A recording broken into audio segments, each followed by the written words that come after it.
Happy Monday. Playoffs are here. Bleacher Report gang, what is up? I'm Kurt Benkert, and we are back with another Monday morning quarterback episode, and we have so much to talk about.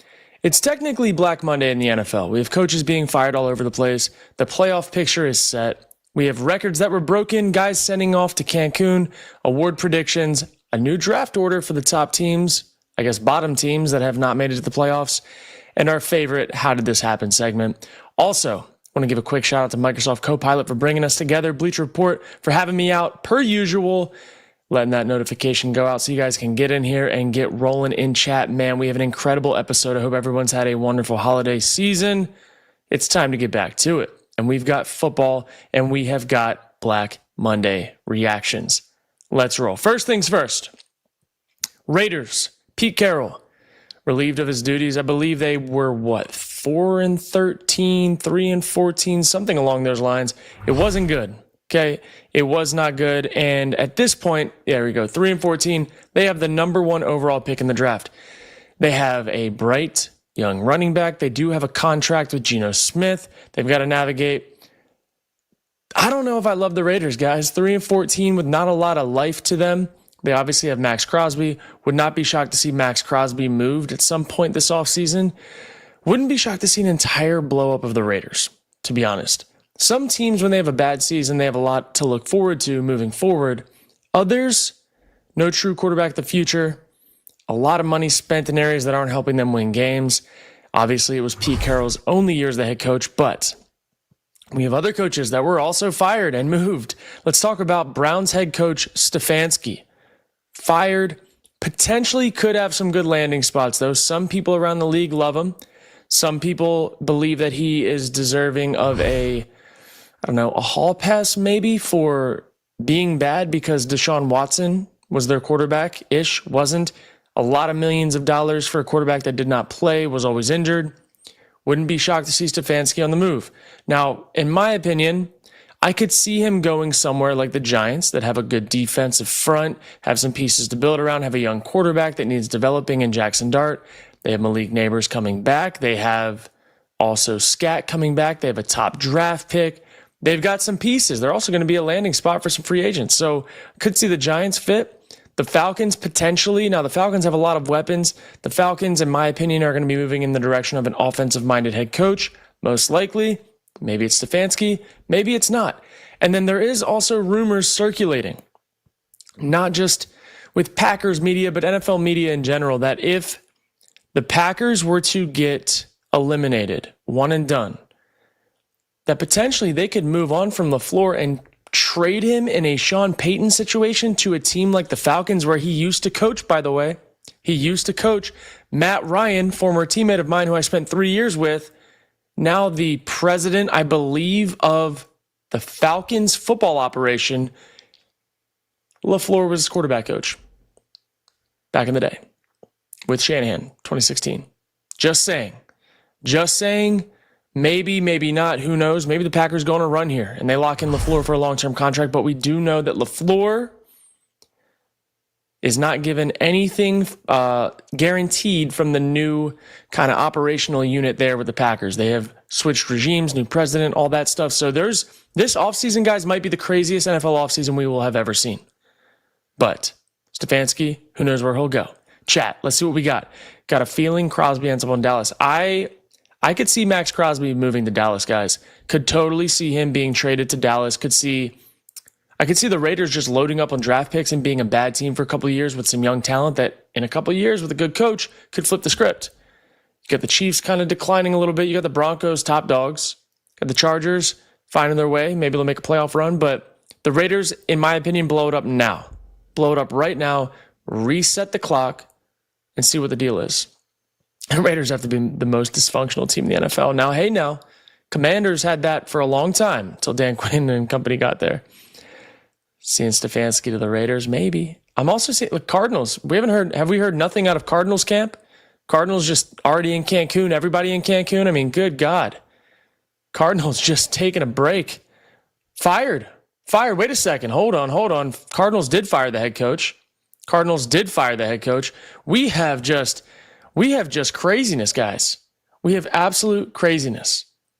Oh my gosh. We got the Falcons. Falcons fired the head coach and GM. Raheem Morris, who was a coach of mine when I was playing in the league. Also, Terry Fontenot, who cut me on his first year there.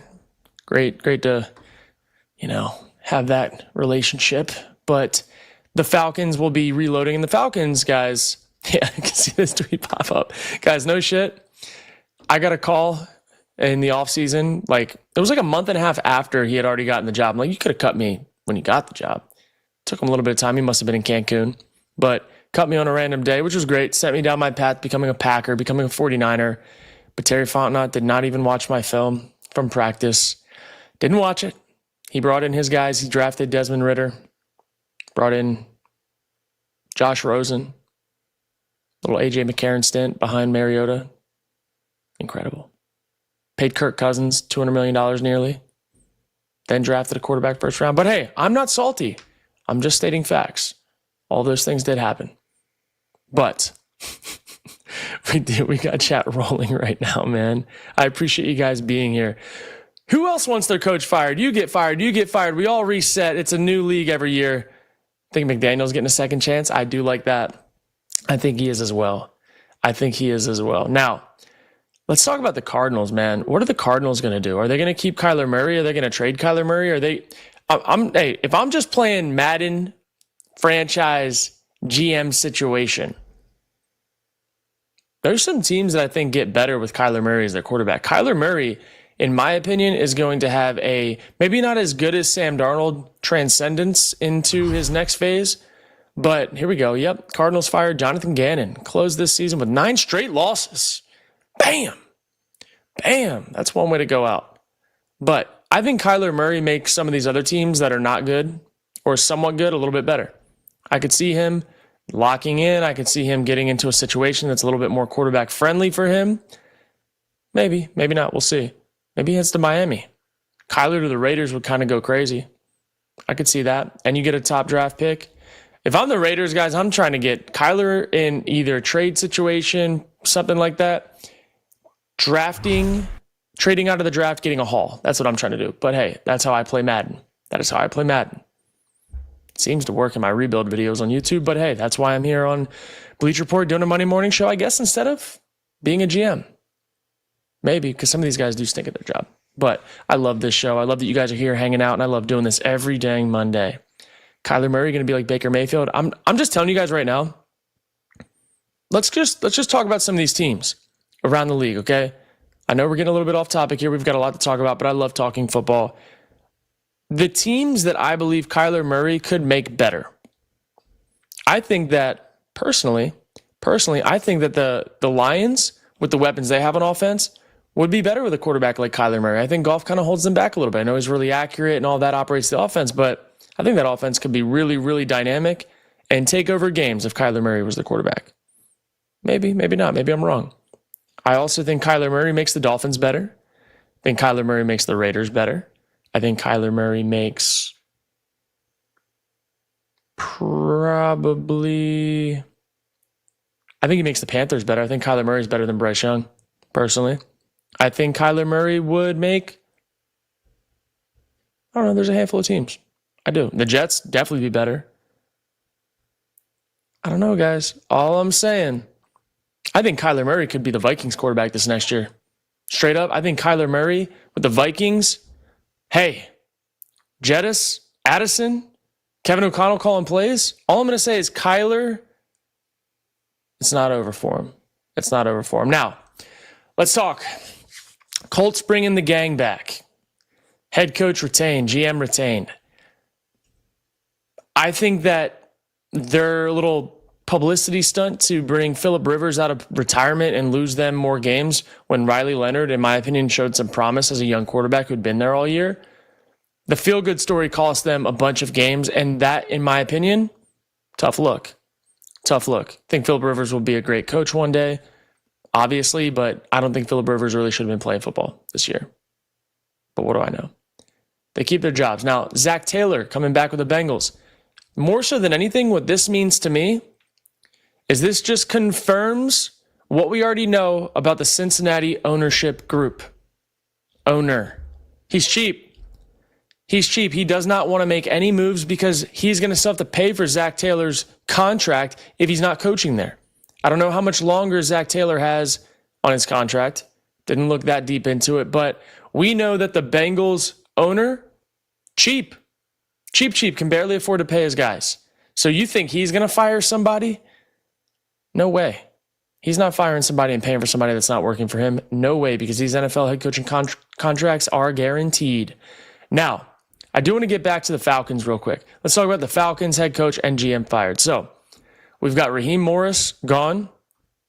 If they wouldn't have lost a game to the Jets this year, they would have been in the playoffs. Probably wouldn't have got fired. Gross. Absolutely gross. Terry Fontenot, gone. If Terry Fontenot did not draft Michael Penix Jr. top 10 after paying Kirk Cousins $200 million in the same offseason, if he did not draft Kyle Pitts number 4 overall when he had, let me check notes, Jamar Chase sitting there right there behind him.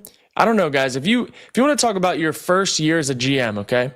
First year as a GM, let's look at it. 2021 NFL draft results. You come in and you're wanting to make a splash, all right? You come in, GM of the Atlanta Falcons, after everything just went awry. You drafted Kyle Pitts number 4 overall.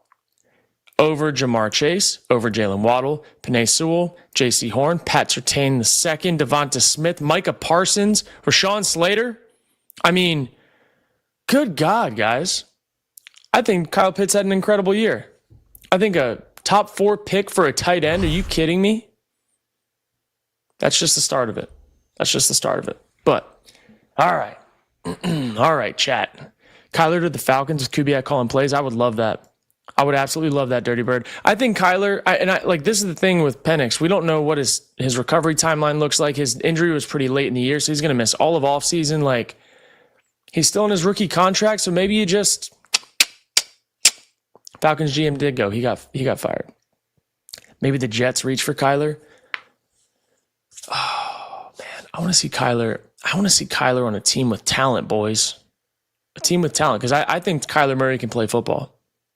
I know he can play football. We've seen it. Kyler Murray led the Cardinals to like a 7-1 record one year. Then they blew it. But Kyler's best plays, if he can just raise his floor of consistency, so good. So good. Booking, Max Crosby to Seattle. That could be nasty. I mean, Max Crosby, guys, is my big golden unicorn circle to this offseason that somebody's got to go get. Save him from the abyss.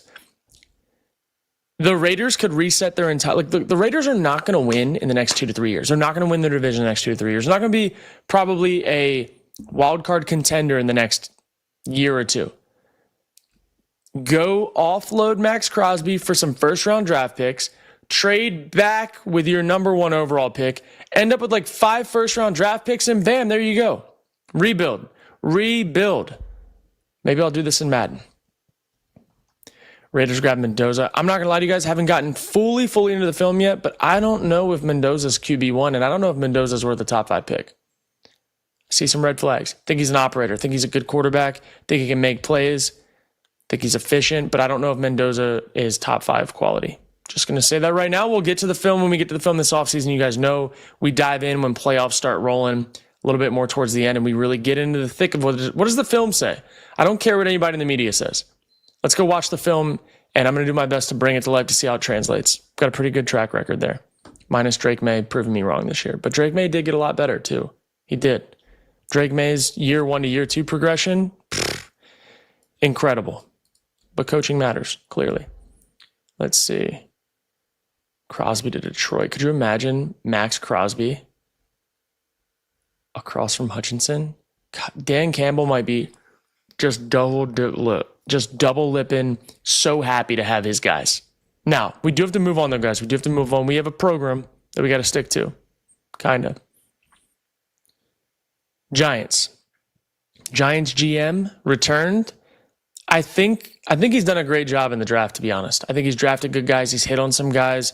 He's traded in the right spots. I think he needs a competent coach that can go get the most out of his players. That's really what I think. I think Schoen's son, honestly, getting the right picks, making the right calls out here. We've seen the videos leak, but I think the Giants had a coaching issue, not a GM issue. So I do like that. I like that. He did his job. Now, let's move on. Let's talk about playoff picture, okay? Let's talk about seeding, and then we're going to do a little prediction segment that I want you guys to help me with, okay? Let's talk about the standings. Okay, so playoff seeding, let's go look at it right about now. All right. Top seeds, Seahawks, Broncos, both get first round bye. Now we have Bears, Packers in Soldier Field. Packers super beat up, but Packers took this week as a bye week. Bears did not. Bears have to flip the script and get back to it. Both these games have come down to the wire between the Bears and the Packers. If the Packers can control the football, run the ball, not turn it over, they can win this game. Their defense is going to have to show up, and they're going to have to show out. Now, one of the matchups that I'm really interested in, the Eagles and the Niners. Which version of the Niners defense are we going to see, and which version of the Eagles offense are we going to see? Because we know the Eagles offense at times sucks ass. Sorry. They just do. But the Niners defense equally sucks as much ass sometimes. So Eagles, Niners, this is going to be tough, guys. Like, this is what happened kind of last year. The Eagles did not play incredible football in December and January. And then out of nowhere, they flip the script and Jalen Hurts goes Mamba mode in the playoffs, late in the playoffs. Can they do that this year? Well, they don't have Kellen Moore. I don't know, man. I don't know. And I think the Niners, they got embarrassed on national television, lost the 1 seed, lost home field advantage. If the Niners had won that game, they would have not have been on the road at all playoffs, even into the Super Bowl. So they got to do it the hard way. It's going to be tough to see. Now, Panthers, Rams could not have dreamed up a better situation. They lost to the Panthers earlier in the year, but they turned the ball over like 5 times. So the Rams, if they take care of the football and it's not raining in Charlotte, I think they're going to handle business because the Panthers also suck ass. Now, let's move on to the AFC. Broncos 1 seed. Offense hasn't been great. Defense, don't matter. Defense has been a problem. Now, this one's an interesting one for me. You got Patriots, Chargers, okay? Chargers are a weird matchup for the Patriots because historically, they've been pretty good against the run and with the run. And the Patriots haven't really played a team built like the Chargers, in my opinion. If you go look at the Patriots' schedule, it's been Cupcake Central, okay? It's been Cupcake Central. And the only other team that they almost lost to recently that kind of is built like the Chargers is the Ravens. And the Ravens aren't coached as well as the Chargers. They won that game 28-24, but it was close. They lost to the Bills 35-31. They played the Jets. They played the Dolphins last 2 weeks, like just terrible games. Played the Giants terrible. Bengals terrible. Jets, Bucks terrible. Falcons terrible. I mean, I can't tell you the last time I've seen the Patriots play somebody for real. The Bills, and they lost. Besides, I mean, listen to this cupcake. Dolphins, Jets, Ravens, Giants, Bengals, Jets, Bucks, Falcons, Browns, Titans, Saints, Bills, Panthers, Steelers, Dolphins, Raiders. I'm going to be honest, guys. Chargers rested their starters for the most part as well.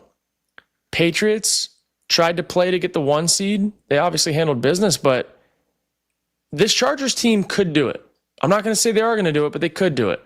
But let's move on. Jaguars, Bills. This is going to be a duke it off fest, guys. This Jaguars defense has real momentum, and the Bills, in my opinion, have been having to play perfect backyard football to get this thing rolling to the point where they're the 6th seed.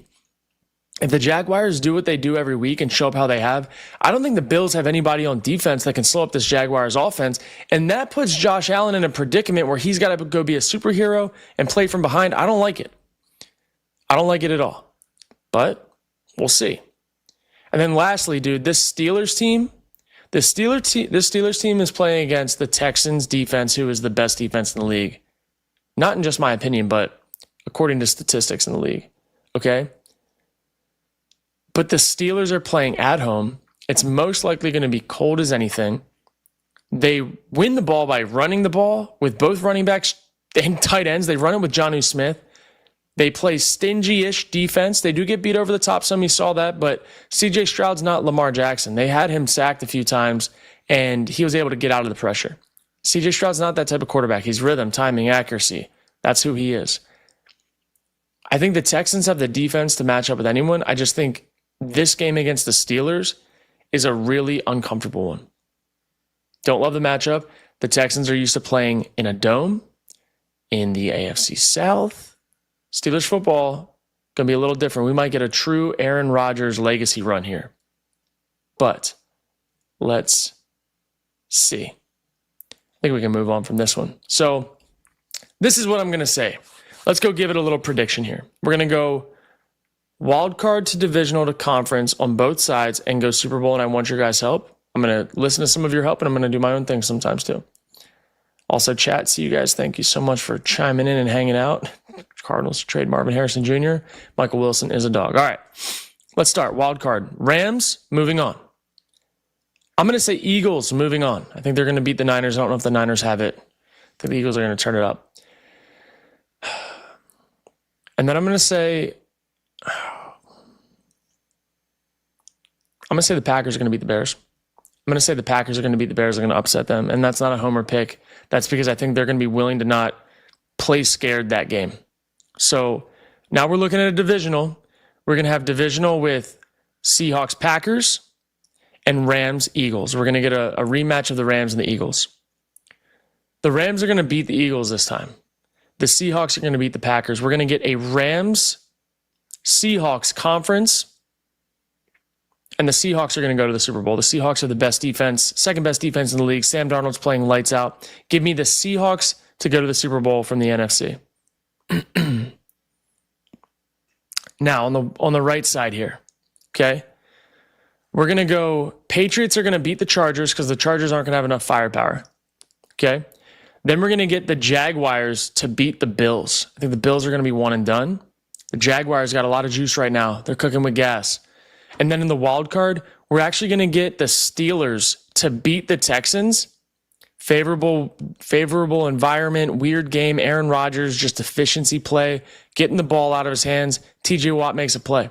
That's what I'm going to say. TJ Watt's going to make a play. Then we're going to get the Steelers are going to lose to the Broncos. The Broncos are going to win the divisional, and they're going to go to the conference. And then we're going to get the Jaguars to upset the Patriots. Jaguars, Broncos. Jaguars beat Broncos. It's going to be a Jaguars-Seahawks Super Bowl. And you heard it here first. It's weird. It's risky. It's a little bit out there, but I think that right now the Seahawks are the best team in the NFC if they play up to their potential. And I'm looking at the AFC side. I like the Jaguars better than anybody. They're the most battle-tested. They have the best, maybe second best offense. One of the best offenses. I think the Jaguars' defense forces enough havoc and enough turnovers. And Duval is going to go play Seattle in the 49ers stadium.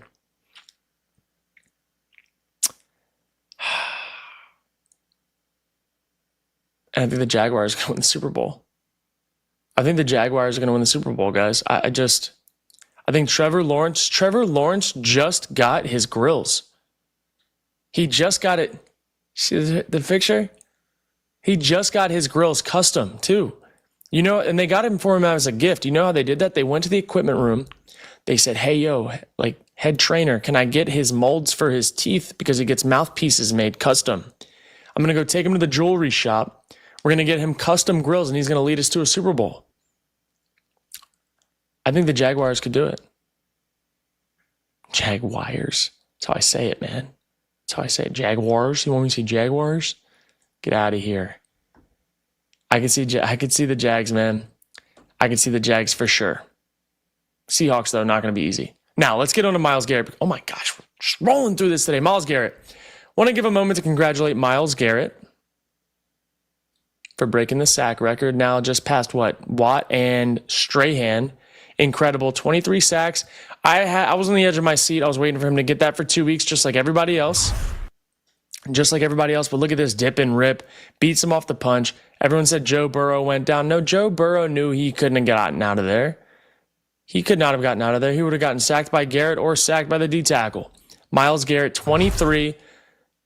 new sack record. I will say it did take one game longer for holding little asterisks.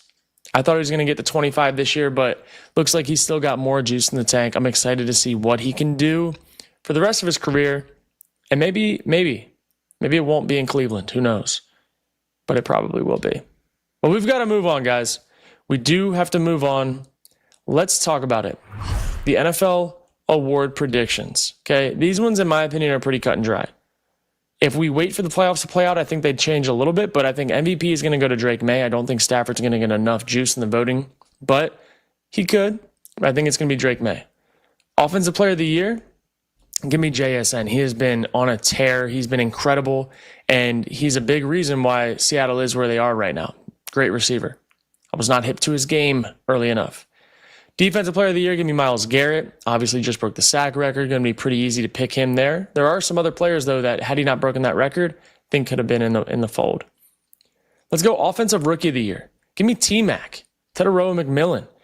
Incredible. Helped the 8-9 Panthers get to the playoffs with some of his plays, but he has been a baller. He's only going to get better, and in his rookie year to have the year that he did, really incredible. Bryce Young has a guy. Love to see it for him. Then lastly, Coach of the Year. I think Vrabel's going to win it, but I'm going to pick my Coach of the Year as Mike McDonald.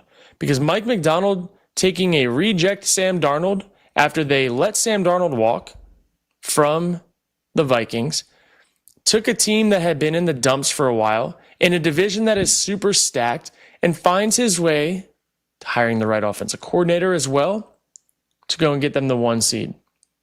I love that. Absolutely love that. So, Mike McDonald, you're my Coach of the Year, even though you might not win the award. But I do want to go back to MVP. So, Drake May, okay?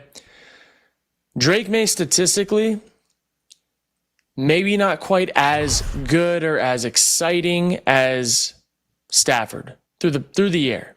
But he's been incredibly efficient. 72% completion percentage, that's better. Passing yards, he's really close. 31-8 touchdown interception ratio. Obviously, that's not what Stafford has done, but he's also gotten it done through the ground. And he's consistently made scramble plays. He's been dialed in downfield. Like he's throwing dot after dot after dot after dot downfield. And he's done it for the entire season, which is a second-year player, second-year quarterback. If he wins MVP, he's going to join a very elite company of quarterbacks who have won MVP in their second year. I believe Dan Marino. I also believe it was Lamar Jackson.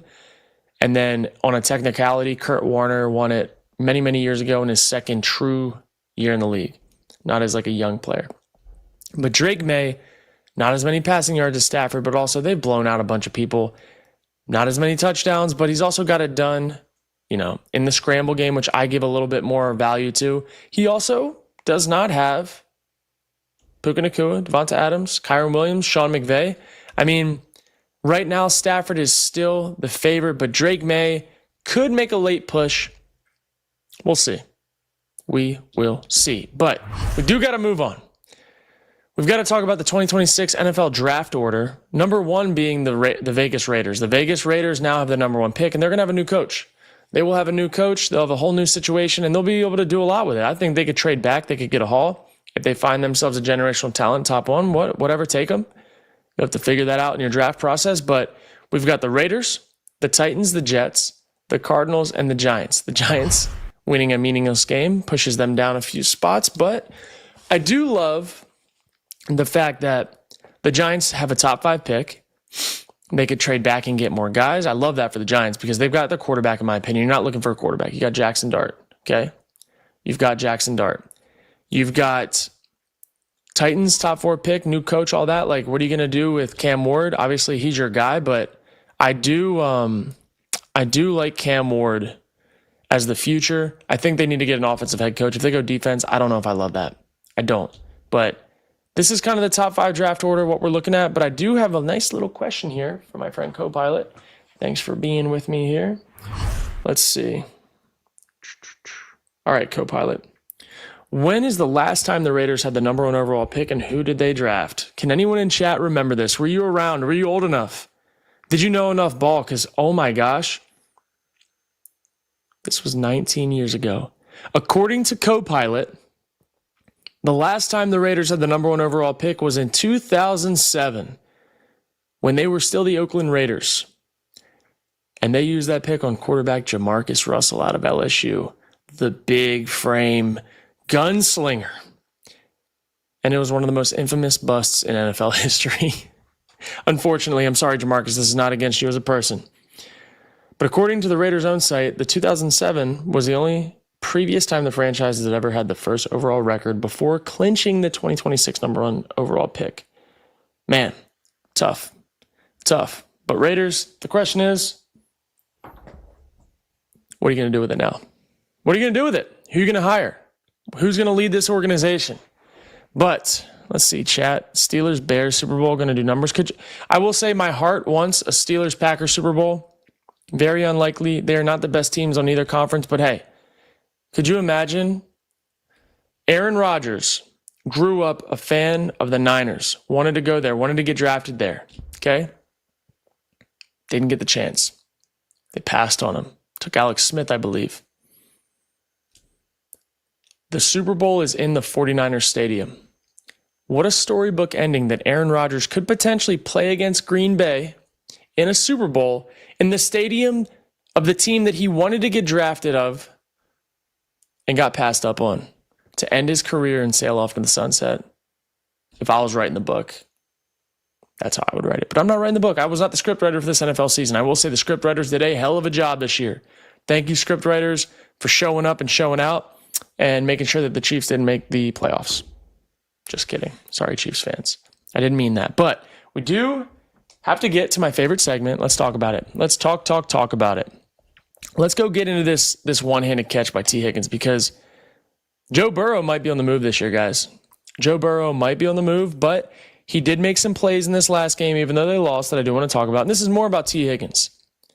Joe Burrow has two number one overall receivers, in my opinion, two wide receiver ones, Jamar Chase and T. Higgins. But, got to reopen this. Here we go. Let's get it. Now, look at this. We're going to get pressure right up the gun. Okay. Nobody picks him up. And the unfortunate part of this is that they are mistargeted. You want to know why Joe Burrow gets hit so much? Because they mistarget things and they leave interior pressure instead of exterior pressure. How this actually should have been blocked up, assuming they were targeted right, is that we should have been out, here, here, here. They want to do that, out, out. We should have been fine. They mistargeted. We've got a free rusher. Little fadeaway. Doesn't take a hit, though, but look at this catch, man. Over the shoulder, contested, T. Higgins. I'm not going to lie to you guys. I think Joe Burrow has incredible aura. Okay? I think he has incredible aura. But I don't think that we'd talk about Joe Burrow the same way if he was the Jets quarterback. Because the plays that I've seen his receivers make consistently are not plays that I see oftentimes from other teams around the league. So I love Joe Burrow. I love what he's about. I love his aura. I think he's a great quarterback. Got to give some love to his receivers, man. T. Higgins, dog. Jamar Chase, dog. But all of them are heading to Cancun. All of them heading to Cancun. And we're out. That's going to be a wrap for this Monday morning quarterback episode. Thank you guys so much for being here. Thank you guys for hanging out, talking ball, all the questions in chat. I appreciate the hell out of you guys. And we'll be back next Monday after the first round of the playoffs to talk more information, more news, more how's this going to shape out, because this playoff run is going to be incredible. And I cannot wait to enjoy it with you guys. Have a good week.